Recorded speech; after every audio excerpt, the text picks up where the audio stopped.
नमस्कार, मैं हूं आशीष चित्रांशी और आप देख रहे हैं the news launcher. Mid day मुद्दा विद अशोक वानखेड़े। मतदान 13 नवंबर और इस मतदान में झारखंड से लेकर के और मध्य प्रदेश, राजस्थान, अलग अलग राज्यों में क्या होता रहा और राजीव कुमार का आयोग आंख बंद करके, कान बंद करके कैसे बैठा रहा, भयंकर बवाल मचा रहा। ये सारी तस्वीरें और सारी चर्चा आज भाऊ के साथ करेंगे। भाऊ को चर्चा में जोड़िए। सबसे पहले भाऊ, मैं झारखंड से बात करता हूं। झारखंड के 43 सीटों पर मतदान। सबसे बड़ा एग्जाम्पल वैसे ही चावल का एक दाना जो बताता है। कांके में, कांके विधानसभा है, रांची कांके, जहां पर मानसिक रूप से लोग जब दुरुस्त नहीं रहते हैं तो उनको वहां भेजा जाता है। पूरे देश में फेमस है वो पागल खाना। मतलब पागल खाना क्या है, वहां इलाज होता है। तो वहां उस कांके विधानसभा के 396 नंबर बूथ पर जरा तस्वीर दिखाइए। बूथ में झोला एक महिला ने, धाकड़ महिला कहूंगा, ऐसी महिलाओं को होना चाहिए, वो जबरन जो है वहां पर लोग रोकते रहे, मोबाइल में रिकॉर्ड करना शुरू किया। दिखाइए तस्वीरें, दिखाइए। वो जो काके में झोला पड़ा हुआ है, उस महिला ने रोका। हाँ। करेंगे। देखिए, आप लोग को मना किया जाता है। ये कैसे आया यहाँ पे? कैसे आप दिखाइए, आप दिखाइए क्यों यहाँ पे लाए? आपका फोटो देखें। यही बाहर निकलिए हम लोग। देखिए हम लोग कैसे आप लोग क्या देख रहे थे? कैसे देख रहे थे? अभी वो हमको मना कर रहे थे। हम मोदी जी का ये झोला है, वो आप लोग को नजर नहीं आता है? बनाएंगे, ये हम लोग को अधिकार मिला हुआ है। ये हम लोग को ट्रेनिंग मिला है, समझ गए? ये हम लोग को अधिकार मिला हुआ है। चलिए, पहली बात तो किसी को लगा कि हाँ, ट्रेनिंग और अधिकार को की समझ दोनों है। और मोदी का झोला पूरा देश तलाश रहा था, कांके में 396 नंबर बूथ पे मिला। यही झोला मोदी जी शायद कहते हैं कि लेके जाऊंगा। अब आगे बढ़ते हैं। आज इतना ही नहीं हुआ है, मतदाताओं को बूथ के बाहर पीटा गया। एसडीएम को थप्पड़ पड़ा है। एसडीएम को थप्पड़ पड़ा है। एक तरफ मतदान हो रहा था, दूसरे तरफ कुछ इलाकों में साड़ियां रात में बट रही थी, कमल छाप साड़ियां, सब दिखाएंगे। बाबू, मध्य प्रदेश देखिए जरा। मध्य प्रदेश में एक पूरे परिवार को गाली गलौज कर करके, उसमें गाली गलौज भी है, उसको हम हटा रहे हैं, म्यूट करेंगे, लेकिन वो आप सुनिए जरा कैसे रोक दिया गया। जरा दिखाइए, मध्य प्रदेश वाला वीडियो दिखाइए। वोट नहीं डालने दे रहे हैं जी। देखिए क्या हालत हो रही है। देखिए देखिए देखिए वोट अगर वास्तव में आप पुलिस हमको हमारे सामने करना चाहेंगे, अब जानो वोट डाल के आना। सुनो, वोट डालने नहीं ना दे रहे, वोट कैसे डालेंगे?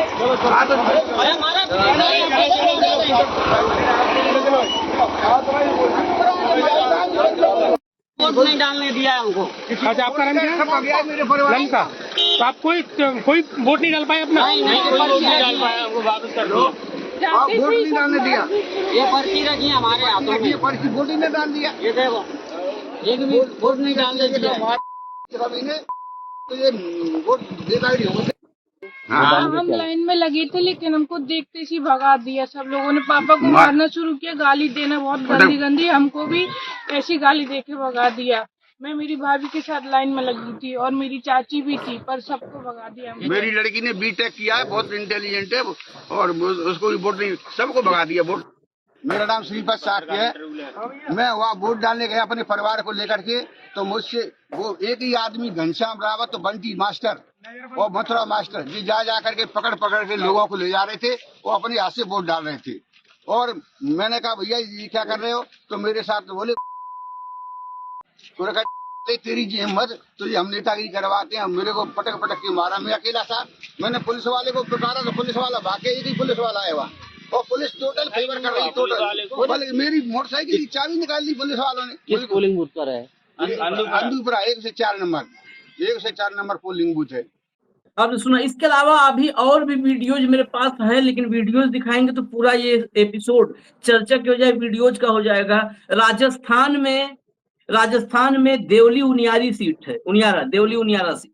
यहाँ पर नरेश मीणा ने एसडीएम को दौड़ा के थप्पड़ रसीद कर दिया।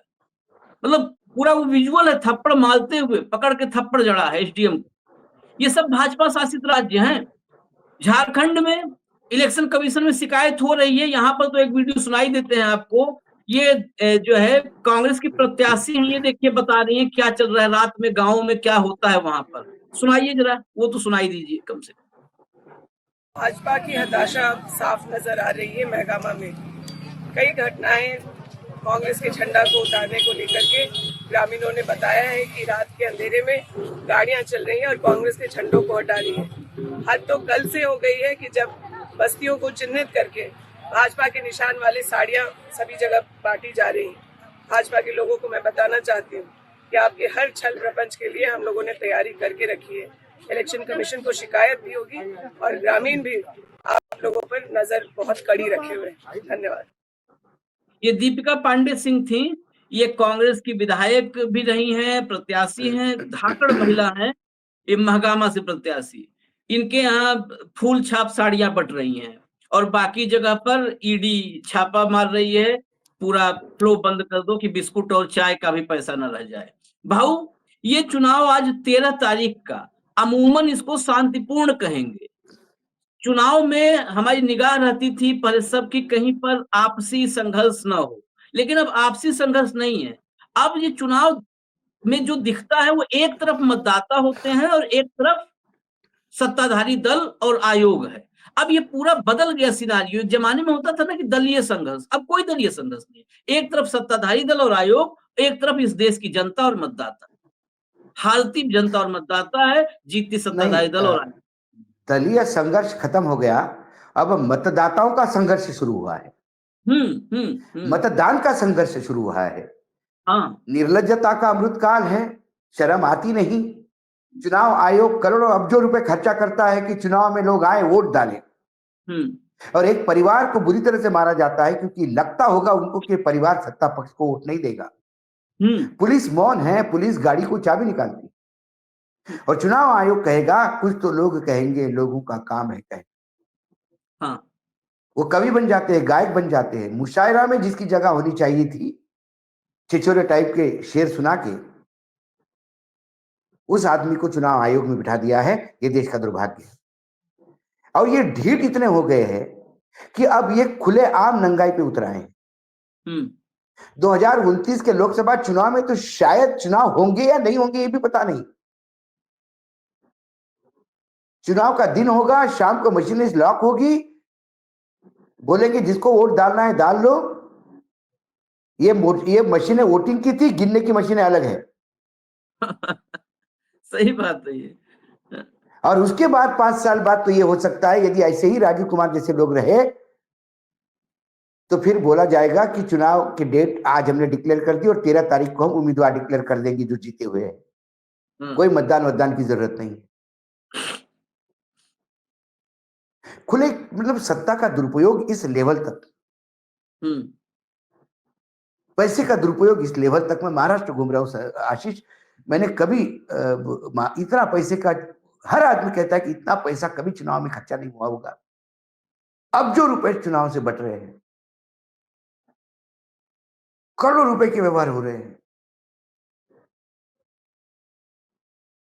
तो आखिर फिर चुनाव किसके लिए लड़ रहे हैं? चुनाव के भाषण में हमेशा कटेंगे बटेंगे, सेफ है एक है, यही बात होती है। उसने क्या कहा, तुमने क्या कहा, तुम गद्दार हो, तुम कौन से दूध के धुले हो, इसी पे बात होती है। और मतदान ये गरीब जनता करती है। उस जनता के सवाल कौन?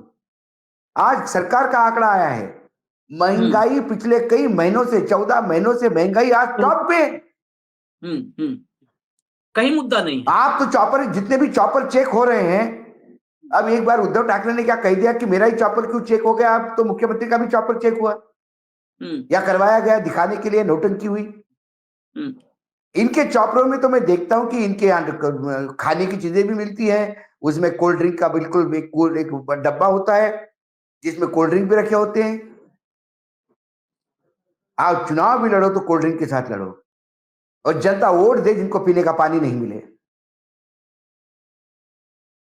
पुणे जैसे शहर में टैंकर लगते हैं, मुंबई जैसे शहर में टैंकर लगते हैं, शर्म आनी चाहिए।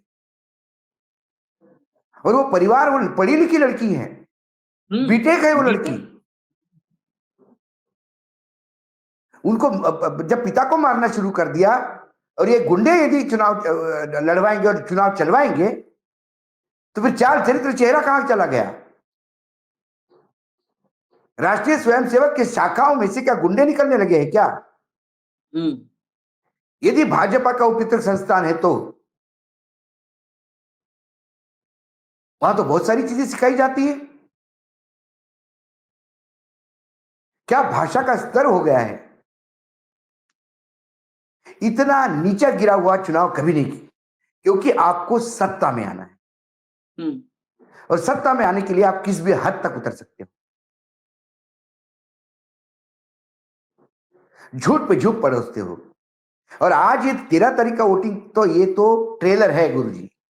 हाँ हाँ 20 तारीख का जो वोटिंग होगा उसमें क्या घमासान होगा आप देख लीजिएगा। भाऊ उस 20 में 288 में 9 जोड़ दीजिएगा, वो यूपी में फिर बिल्कुल। योगी जी का मॉडल दिखेगा। यूपी में मॉडल, यूपी में योगी जी का मॉडल दिखेगा उसमें। उसमें तो वही होगा, आप बटोगे तो मैं काटूंगा, कोई दूसरा नहीं काटेगा। मतलब अब राजनीतिक दल को, हर राजनीतिक दल को एक गुंडा एलिमेंट भी रखना पड़ेगा, गुंडा सेक्शन रखना पड़ेगा, गुंडा प्रकोप रखना पड़ेगा। प्रकोप वो एक अलग से पार्टी में एक नया डिपार्टमेंट बनाना पड़ेगा, गुंडाई डिपार्टमेंट। कि चुनाव में वोट डालने के पहले जो लोग दूसरे का मतदान दे सकते हैं या विचारधारा के, उनको पीट पीट के बाहर करो, सिर्फ अपने मतदाताओं को जाने दो।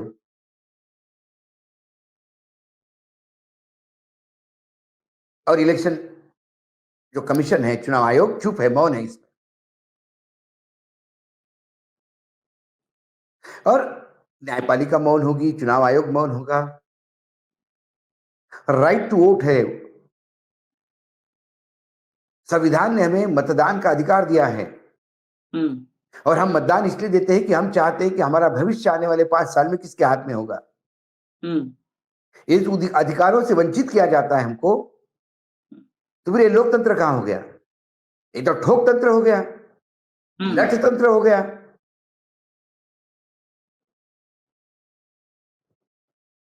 और फिर कहते हैं कि बटेंगे तो कटेंगे, ये लोग पीटेंगे। ये जो परिवार पीटा था ये तो कोई अल्पसंख्यक नहीं था। हाँ ये तो आपका ही अपना ही हिंदू था। फिर क्यों पीटा? क्योंकि अब आपको यदि हिंदू कहलाना होगा तो भाजपा का साथ देना जरूरी है, अनिवार्य है। आप भाजपा के साथ नहीं देते हो तो फिर आपका हिंदुत्व नहीं है, आप अल्पसंख्यक हो जाते हो। मैंने ये समझ में आया था मुझे कि धर्म जो है वो आपको जिस घर में जन्म लेते हैं, जिस परिवार में जन्म लेते हैं, वहां से विरासत में मिलता है। अब धर्म राजनीतिक दल बांटना शुरू कर रहे हैं। यदि मैं जन्म से हिंदू हूं और यदि मैंने बीजेपी को वोट नहीं दिया तो फिर मैं अल्पसंख्यक हो गया।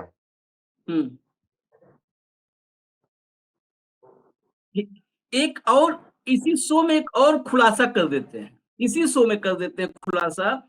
मामला वो बड़ा है, वो तस्वीरें हैं, कंट्रोल रूम जरा दिखा दीजिए।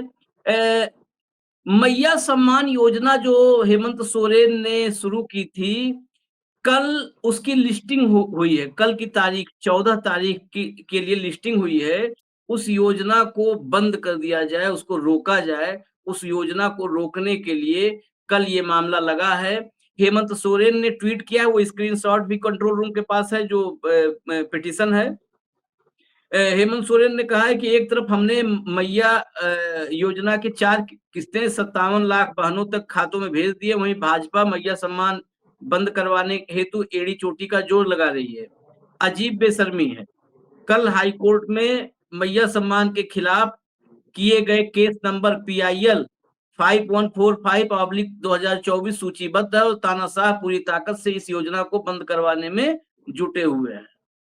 ये सामने हाईकोर्ट में लिस्टिंग है और इसमें लॉजिक दिया गया है, वही लॉजिक जिस लॉजिक पर बहुत बार चर्चा हो चुकी है कि 1951 पीपुल्स रिप्रेजेंटेशन एक्ट का ये उल्लंघन है, उसका 123 नंबर का जो सेक्शन 123 है उसका उल्लंघन है मैया सम्मान योजना। ये हेमंत सोरेन की योजना है, तो ये जनप्रतिनिधित्व कानून 1951 की जो है अवहेलना है, उल्लंघन है। लेकिन महाराष्ट्र में रेवड़िया बटेंगी, वहां पर कोई अवहेलना नहीं हो। ये बीच चुनाव में एक मतदाताओं के लिए भी मुझे लगता है ये सबक है। अगर झारखंड के मतदाता जागृत होंगे तो ये मैटर आज भी जो वक्त मतदान में बचा होगा उस वक्त में, उस बाकी बचे वक्त में भी थोड़ा जोरदार तरीके से मतदान करेंगे। भाऊ महाराष्ट्र में आशीष 5 महीने का महिलाओं को पैसा इकट्ठा दिया गया है, आचार संहिता लागू होगी करके। हाँ हाँ 7,500 रुपए महिलाओं के नाम पे ट्रांसफर हुआ है, हाँ ताकि एक अमाउंट बड़ा दिखे। हाँ वहां आचार संहिता नहीं होती। और झारखंड में दलित गरीब महिलाओं के, ये सरकार कितनी महिला विरोधी है, ये महाराष्ट्र में भी विपक्ष ने बता देना चाहिए। ये विपक्ष को महाराष्ट्र में भी बताना चाहिए, बिल्कुल बता देना चाहिए कि आपको कौन सा अधिकार है आपको कि आप हेमंत सोरेन की उस योजना को बंद करना चाहते हैं, और क्यों बंद करना चाहते हैं। आप ये बताएं लोगों को कि फिर वो योजना महाराष्ट्र में क्यों चालू करनी चाहिए। हम करें तो रासलीला, आप करें तो व्यभिचार। भाजपा हमेशा दो मुही बात करती आ रही है, और 2014 के बाद तो रावण के 10 मुंह जैसे मुंह हो गए। कई मुंह से बात करते हैं, संविधान चाहिए, संविधान नहीं चाहिए, संविधान पुराना हो गया है, संविधान हमारे लिए गीता है।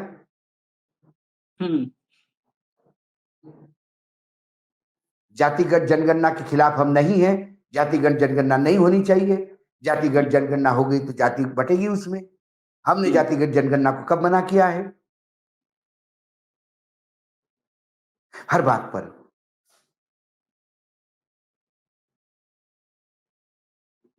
तो वहां पर भी वो मामला बहुत बड़ा है, वो जन जागरण का काम है ये। हाँ, ये जनता को पता होना चाहिए कि जो आदमी ये कहता है कि मैं धर्म के नाम पे कभी रिजर्वेशन देने नहीं दूंगा, वो उसी धर्म के नाम पे आरक्षण देता है। मुसलमानों को आरक्षण देता है आंध्र प्रदेश में, जहां वो सत्ता का मक्खन खाना चाहता है टीडीपी के साथ। जो आदमी कब्रिस्तान और शमशान को क्यों पैसे दिए, इसके लिए कब्रिस्तान को पैसे दिए इसलिए इशू उठाता है। कांवड़िया की नजर के सामने मस्जिद नहीं आए इसलिए कपड़े डाले जाते हैं, कपड़ा से ढकी जाती है मस्जिदें। वही पार्टी आंध्र प्रदेश में मस्जिदों को 10,000 रुपए महीने का मेंटेनेंस देती है। ये इनका दोहरा चरित्र है।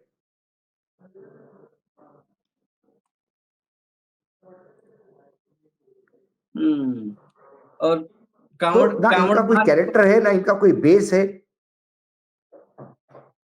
जहां से जिस बात से लाभ मिलता है वो गिरगिट के तरह रंग बदलते हैं और अपने आप को राष्ट्रीय पार्टी कहते हैं। हर राज्य में अपनी अलग नीतियां और अलग सोच और अलग विचार के साथ जाती है।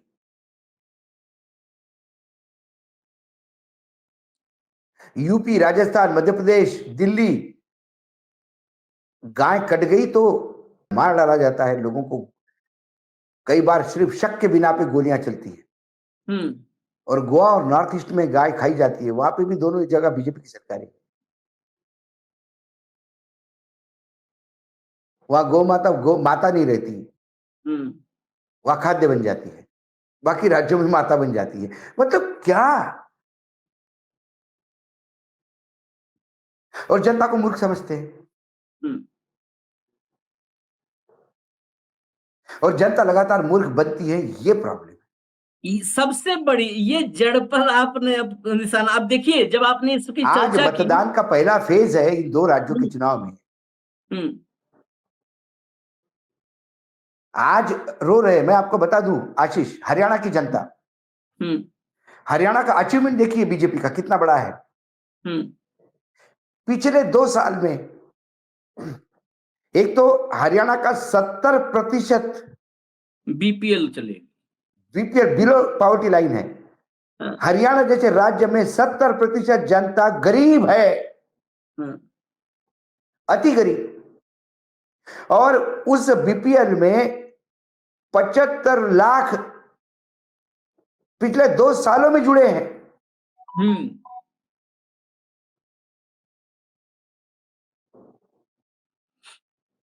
अब ये इसमें तो 2 ही बातें हो सकती हैं, इसमें 2 बातें हो सकती हैं, क्योंकि मैं उस खबर में ये है कि जांच होगी कि कैसे इतने लोग जुड़ गए। एक तरफ मोदी जी भाषण कर देते हैं कि 25 करोड़ लोगों को गरीबी रेखा से हम बाहर ले आए, दूसरी तरफ हरियाणा जो इस देश का सबसे समृद्ध राज्य जो है 2-4 उसमें गिनती होती है, 70% अगर बिलो पॉवर्टी लाइन है तो 2 ही चीज हो सकती है। पिछले 2 साल में चुनाव से पहले रेबड़िया बांटने के लिए, सरकारी स्कीम बनाने का लाभ देने के लिए, उसके प्रलोभन देने के लिए शामिल किया गया। अगर ऐसा हुआ है, क्योंकि एक मंत्री का बयान हमने देखा कि वो कह रहे जांच करके सब बाहर किया जाएगा, अब चुनाव हो गया अब तो बाहर कर दो। तो ये देश मैं आपको आंकड़े देता हूँ, मैं डिवीजन वाइज आंकड़े देता हूँ। लोगों को कई बार लगता भी है कि यार ऐसे ही फेंक रहे होंगे, बस आंकड़े मतलब ये बोलते कि इतने %। ये आंकड़े है, सरकारी आंकड़े हैं। दिसंबर 2022 में फरीदाबाद में 8,21,656 गरीब थे। हिसार डिवीजन में 8,16,195, मेवात में 8,77,538, करनाल में 8,64,264 और सिरसा में 8,11,159। टोटल आंकड़ा था 1,24,52,579। ये आंकड़ा है दिसंबर 2022 का। फिर नवंबर 2024, मतलब ऑलमोस्ट 2 साल, 2 भी साल पूरे नहीं, 23 महीने पकड़ो। 23 महीने में, हाँ, 23 महीने में फरीदाबाद में वो 8 लाख से आंकड़ा 14,29,691 हो गया। हिसार में 8 लाख से 13,55,000 हो गया। मेवात में 8 लाख से 13,50,000 हो गया। करनाल में 8 लाख से 11,85,000 हो गया और सिरसा में 8 लाख से 10 लाख हो गया। कुल 1,24,52,579 से बढ़कर 1,98,90,964। इसका मतलब 75 लाख लोग बढ़े हैं, 75 लाख बढ़े हैं। जो बिलो पॉवर्टी लाइन 1,24,000 था, 1,24,00,000 था, वो बढ़ के 1,98,00,000 हो गया बिलो द पॉवर्टी लाइन। ये अचीवमेंट है, ये हरियाणा सरकार की अचीवमेंट है। और 75 लाख गरीब जोड़ने के लिए हरियाणा की जनता ने फिर से बीजेपी को सत्ता में लाया। हाँ, हाँ। क्योंकि 70% तो हम गरीब है, 30% बचे हुए हैं। उनको भी गरीबी रेखा के नीचे लाओगे तो 100% एक राज्य ऐसा हो जाएगा, 100% गरीब इस हरियाणा में रहते हैं। इसी को तो समाजवाद कहते हैं, मतलब मोदी जी के लैंग्वेज में, कि सबको एक बराबर कर दो, एक बराबर सबको, सब गरीब हो, सब भूखमरी के शिकार हो, सब नंगे हो, किसी तन पे कपड़ा ना हो, किसी पेट में रोटी ना हो, तभी तो। और उसके बाद भाषण, एक तरफ मतदान और दूसरी तरफ फिर भाषण।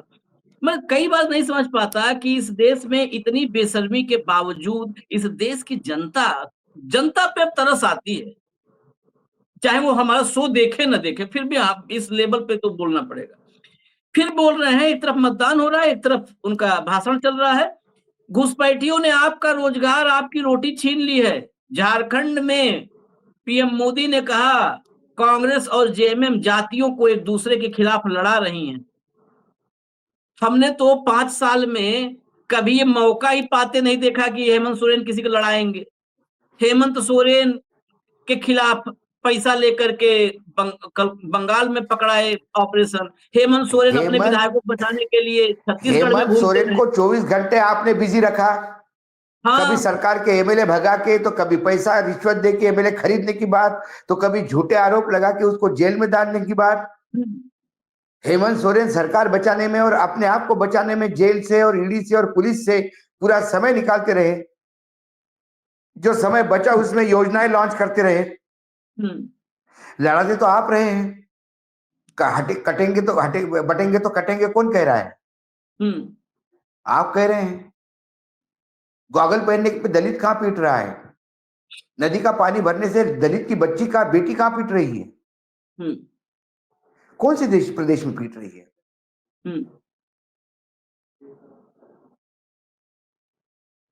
बाबा साहेब आंबेडकर की अध्यक्षता में बना हुआ वो संविधान बदल देंगे, कौन कह रहा था?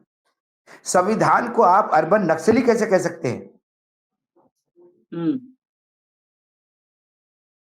आप आंबेडकर को गाली दो, आप संविधान को गाली दो, आप सब कुछ करो, और इसके बाद आरोप बताओ कि विपक्ष ने किया। संविधान बदलने की बात आप करो और कहो कि विपक्ष ने झूठ फैलाया।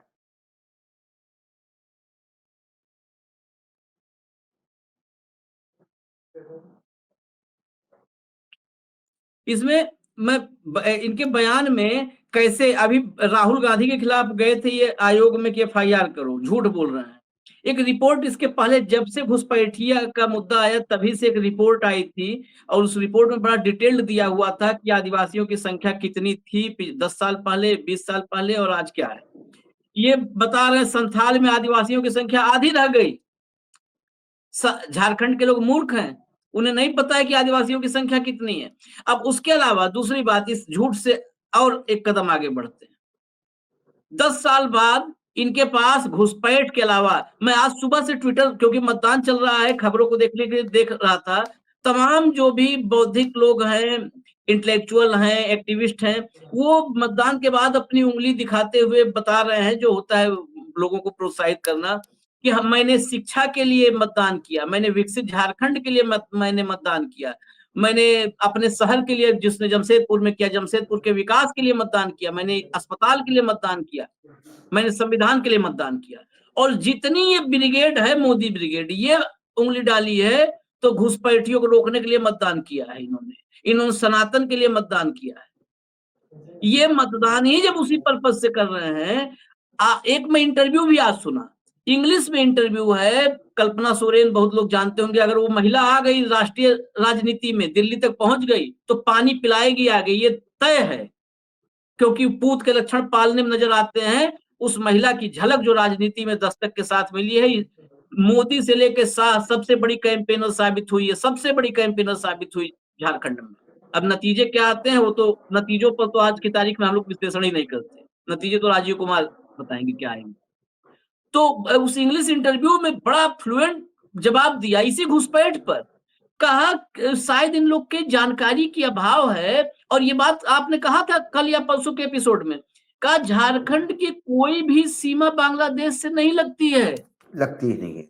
और अगर झारखंड की कोई सीमा बांग्लादेश से नहीं लगती, और बांग्लादेश अगर झारखंड में घुसपैठ हुआ है, सीधा ये नहीं कहा कि नहीं हुआ, कहा हुआ है अगर, तो बताइए जिम्मेदार कौन है, हेमंत सोरेन है कि वो सब हैं? नहीं तो फिर देखिए, वो तो मुंबई में भी घुसपैठिया है बोल रहे हो, इस्तीफा दो। अमित शाह मुंबई में बोल रहे थे कि घुसपैठिया है यहाँ पे।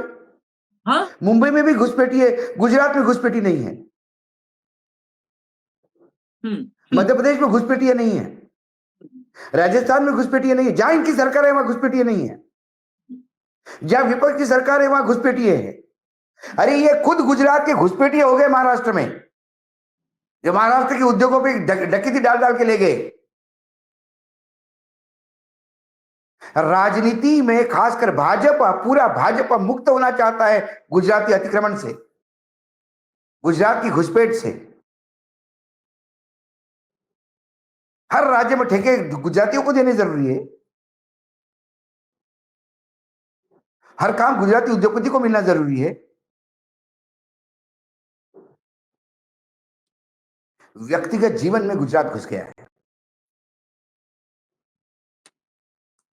चलिए तो इसका ये नई मतलब घुसपैठ है, जिसको अब महाराष्ट्र के लोग भी चाह रहे हैं कि भैया ये गुजरात से कैसा निजात पाए।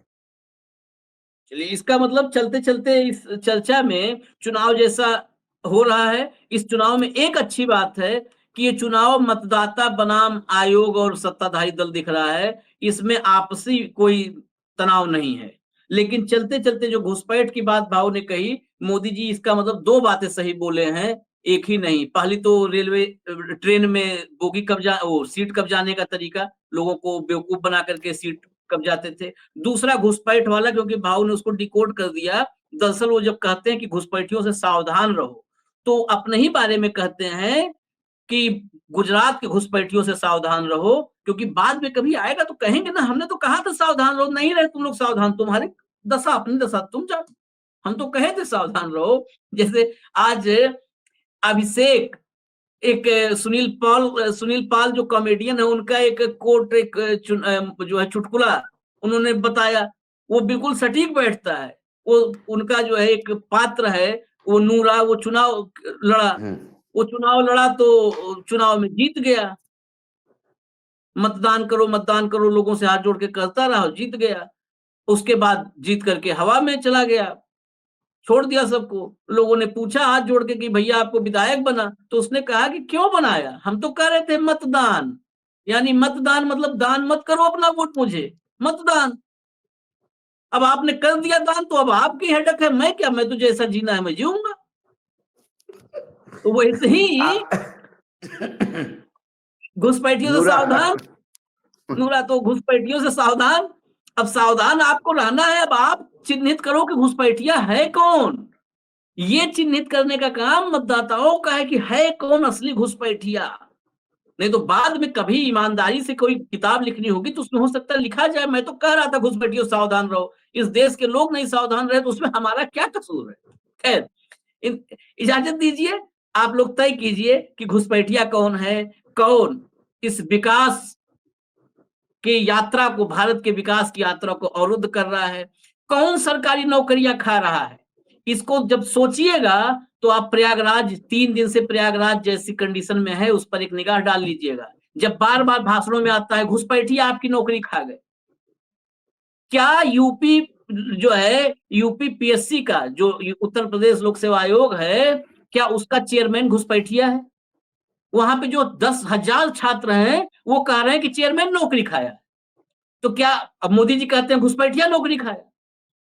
तो हम लोग जैसे जोड़ना सीखे, स्कूल में पढ़ाया जाता था कि घुसपैठिया नौकरी खाया, एक आदमी ने कहा, दूसरे ने कहा कि जो है यूपीपीएससी का चेयरमैन नौकरी खाया।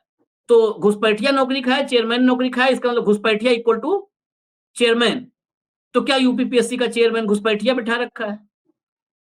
बच्चे कहते हैं कि योगी सरकार ने नौकरी खाया, योगी ने नौकरी खा ली हमारी।